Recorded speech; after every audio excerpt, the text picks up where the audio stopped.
¿cómo hacer para estudiar la Biblia?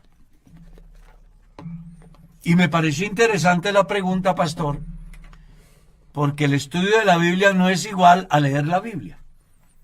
Exactamente. Hay muchas personas que tienen la Biblia y leen la Biblia, pero no saben qué dice la Biblia. Y una de las pruebas es que, por ejemplo, en cada hogar, entra usted a la sala y lo primero que encuentra es un atril y una Biblia abierta en el Salmo 91. Muchas personas, entre ellas gobernantes, presidentes, gobernadores, alcaldes, concejales, representantes, congresistas, dicen ser personas creyentes en Dios y por supuesto en la palabra. Sin embargo, uno descubre que más allá de que citen la palabra, no saben el por qué aparece ese escrito en la Biblia. Y eso radica en algo muy simple, y es que no saben cómo estudiar la palabra. Entonces, la idea aquí hoy es tratar como de dar unas pequeñas luces. Y vamos a comenzar por algo simple. Los que son viejos como yo, sí recuerdan que utilizábamos la correspondencia escrita a mano. Había un correo nacional, uno hacía una carta y le enviaba, y casi siempre el receptor leía la carta y la devolvía. O sea, siempre hubo un emisor y un receptor. Y a través de ellos se interactuaba y se conocía el estado del uno y del otro, y el posible proyecto en el cual pues pensaban llevar a cabo. Pues la Biblia no es diferente. En este caso, el emisor es Dios a través de su palabra. El receptor es cada persona que tiene la oportunidad de leer la Biblia o de escucharla en audio. Pero hay unas herramientas que ustedes deben de tener en cuenta para que así no se les dificulte la interpretación de las Sagradas Escrituras.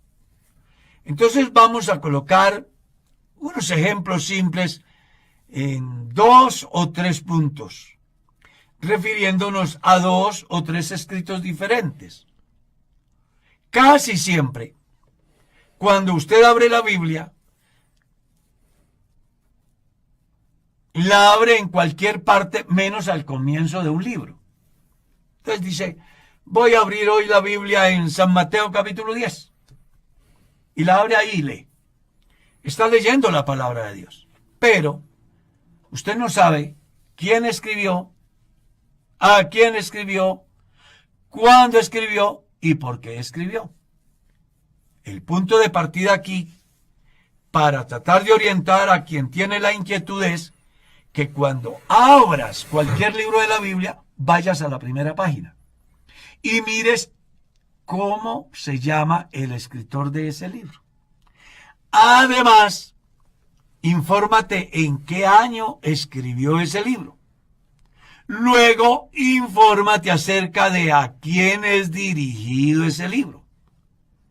Y como si fuera poco, mira por qué se escribió ese libro. Cuando tenemos esas 4 herramientas, vamos a tener la posibilidad de dar, de alguna manera, una interpretación correcta a la palabra de Dios, si también tenemos en cuenta 2 aspectos adicionales, que son llegar frente a la palabra sin cargas de tradición, y 2, habiendo hablado con Dios para que me ilumine, y en el momento de yo leer la palabra, entonces pueda escuchar a Dios que me habla a través de la palabra. Entonces recuerda, por ejemplo, el caso del Evangelio de Mateo. ¿Quién lo escribió? San Mateo. ¿A quién se lo escribió? A los judíos. ¿Por qué se lo escribió? Porque ellos querían un rey. Entonces Mateo dice, voy a mostrarle al pueblo judío o israelita que Jesús es el rey. En ese orden de ideas, entonces usted va a socializar el Evangelio de Mateo y va a descubrir que casi todo el Evangelio está relacionado con el reino, con las parábolas, con el Padre Nuestro, con el Sermón del Monte, que entre otras cosas, los expertos en política aseguran que si un político del tiempo moderno pusiera en práctica el discurso más grande jamás expuesto, como es el Sermón del Monte, los políticos harían política perfecta.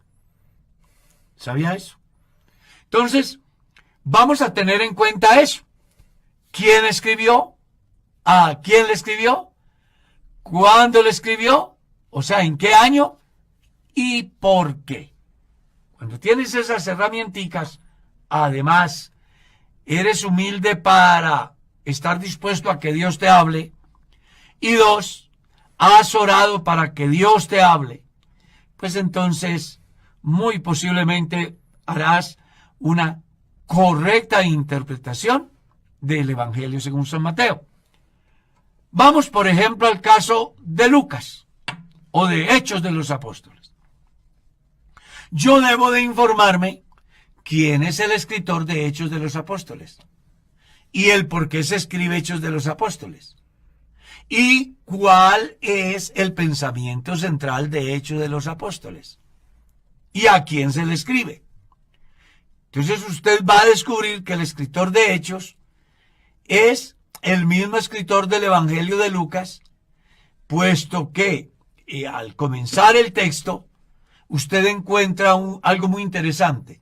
En el primer tratado, Teófilo, o sea que Lucas, en el libro de Hechos está diciendo que el Evangelio de Lucas es el primer tratado.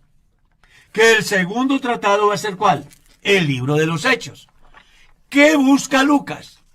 Orientar a Teófilo y a la iglesia entre los griegos acerca de cómo funciona una iglesia, cómo se establecen diáconos, cómo se nombran misioneros, quién los envía,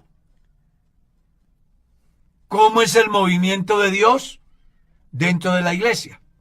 Entonces, cuando tienes en cuenta que Hechos lo escribió Lucas, que es un libro histórico, pero lleno de realidades para que los cristianos del tiempo de hoy lo pongan en práctica, no te va a dar lidia entenderlo.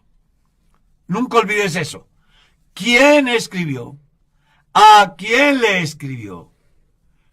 ¿Por qué le escribió? ¿Y cuándo le escribió? Espero que eso sirva como una sencilla ilustración u orientación a quien pregunta, ¿cómo puedo estudiar la Biblia? Amén, hermano.